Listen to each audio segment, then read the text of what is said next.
Hey, what's up everyone? Hope you're all doing great today.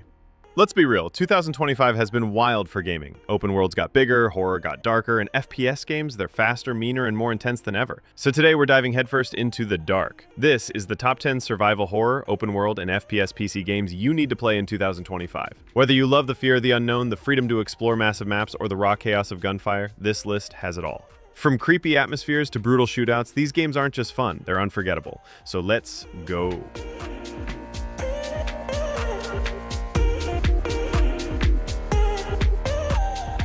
Number 10.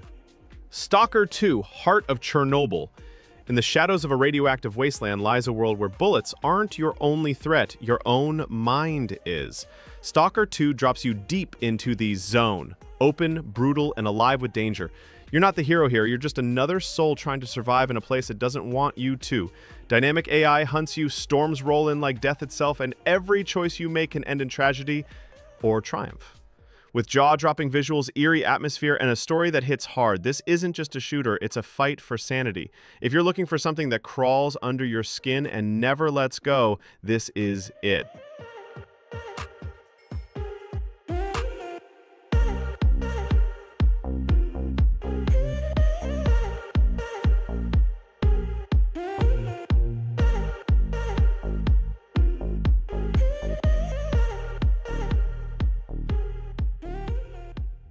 Alan Wake 2. I've played it, I've finished it, and let me tell you, this isn't just a horror game. It's a psychological spiral that gets under your skin and stays there. You're thrown between two realities: Saga Anderson, an FBI agent chasing a case that makes no sense, and Alan Wake, a writer lost in a nightmare he keeps rewriting but can't escape. The gameplay blends slow-burn detective work with tense, flashlight-based combat. One moment, you're piecing together clues on a murder board. The next, you're alone in the woods with something breathing behind you. It's not about cheap jumps. It's about atmosphere, dread, and unraveling your own mind. The sound design haunting, the pacing perfectly nerve-wracking. Alan Wake 2 doesn't scream to scare you. It whispers, and those whispers echo long after the credits roll.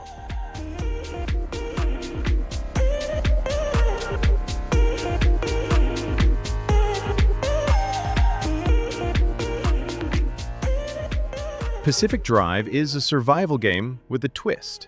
Your only weapon is your car.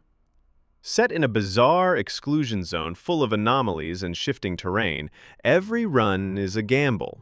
You'll scavenge parts, upgrade your ride, and try to escape before the zone swallows you whole. No guns, no enemies, just storms, radiation, and the creeping sense that something's not right. It's slow-paced, a bit niche, but incredibly atmospheric. If you're into survival games that focus more on tension and explorating than combat, Pacific Drive is worth the drive.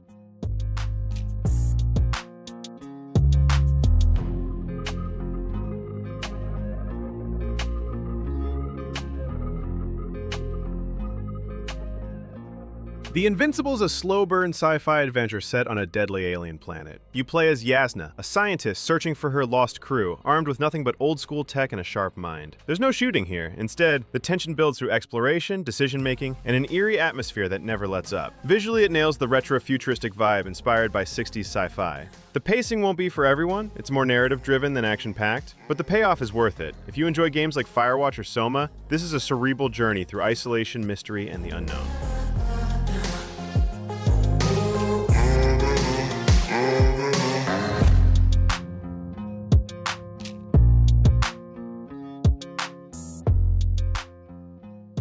This isn't your average shooter.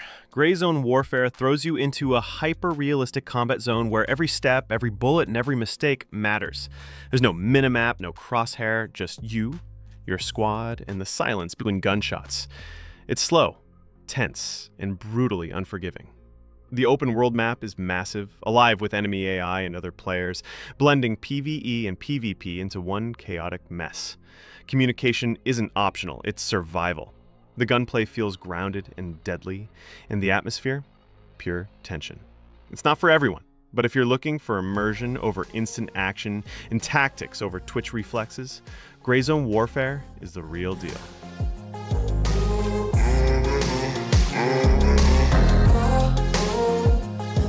Alone in the Dark takes everything that made the original iconic and reimagines it with modern tension, cinematic flair, and a deeper psychological edge. You play as either Emily or Edward, unraveling a Southern Gothic mystery soaked in dread. The atmosphere? Thick, slow, unsettling. Combat is deliberate, more about survival than domination. Every bullet counts, every shadow feels alive. It's not as action-heavy as Resident Evil, but it makes up for that with world-building, story, and constant unease. And the performances, especially from David Harbour and Jodie Comer, bring real emotion to the madness. It's a game that whispers before it screams. And when it finally does, you'll feel it.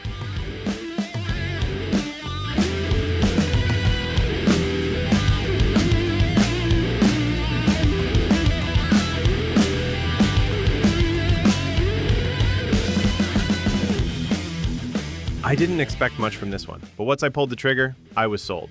RoboCop Rogue City nails that classic FPS feel, but adds just enough modern polish. You're slow, heavy, but unstoppable. Every shot lands with weight, every takedown feels like raw justice. It's not just shooting either. You'll investigate crime scenes, make moral choices, and patrol a city drowning in corruption. Visually, it's a gritty love letter to 80s sci-fi, with neon lights, retro-futuristic tech, and that iconic RoboCop charm. It's not groundbreaking, but it doesn't need to be. It knows exactly what it is. A nostalgic power trip in steel and chrome. And honestly, it feels damn good.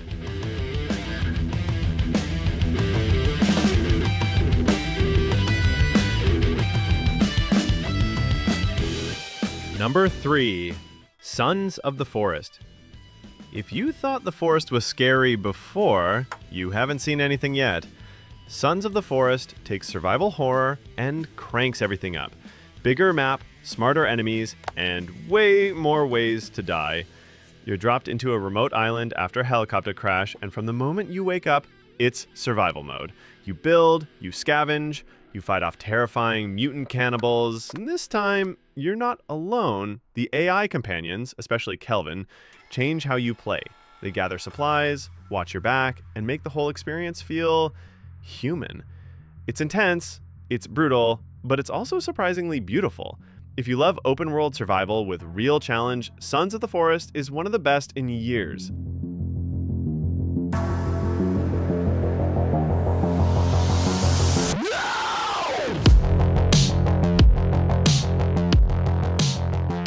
Number 2, The Thaumaturge, Warsaw, 1905. Supernatural forces roam the streets, and you're not just a man, you're a thaumaturge, one who bends spirits to their will. This isn't just another RPG, it's dark, psychological, and deeply personal. The turn-based combat feels sharp and strategic, but it's the moral choices, the twisted narrative, and the eerie Slavic folklore that sets it apart.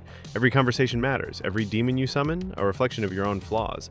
The art direction oozes atmosphere, and the music feels like a slow ritual dragging you deeper. If you're tired of generic fantasy and want something rich, bold, and disturbing, the Thaumaturge doesn't just tell a story, it marks you.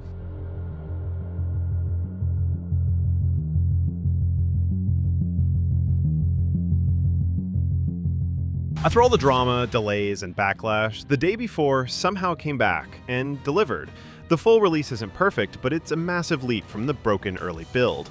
You're dropped into a decaying American city, scavenging for loot, dodging infected, and praying another player doesn't take you out. It blends PvPvE survival with looter-shooter mechanics, wrapped in a hauntingly detailed open world. Gunfights are brutal and fast, exploration is tense, rewarding, and always risky. It feels like The Division had a baby with Tarkov, then dressed it in The Last of Us moods. And that mood? It sticks. The Day Before might not rewrite the genre, but it absolutely earns its spot as one of the most gripping survival shooters of 2035. So, whether you're into tense survival, open-world chaos, or heart-pounding horror, 2025 has something waiting in the dark. Thanks for watching. If you found a game to add to your list, drop a like, sub for more, and I'll see you in the next one. Bye!